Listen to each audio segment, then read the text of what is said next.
I want to turn to Guantanamo Bay. Obviously, I covered the president the first day when he signed an executive order essentially saying he wants this closed by the beginning of the new year. Obviously, officials are looking at that, saying it's not likely that that's going to happen, perhaps not even until 2011.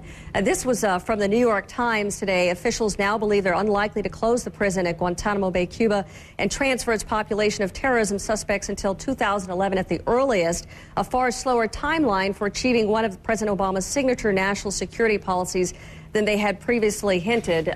One of the president's top aides, David Axelrod, said this has been a lot more complicated than they initially realized here. But this is a president, you talk to senior administration officials, and they say setting a deadline works for him because it motivates people. It gives them a goal. Do you think this has backfired when people turn around and say, you didn't meet that goal? Jamal? I think you're right on both points. Deadlines do focus the mind. They do get people to act.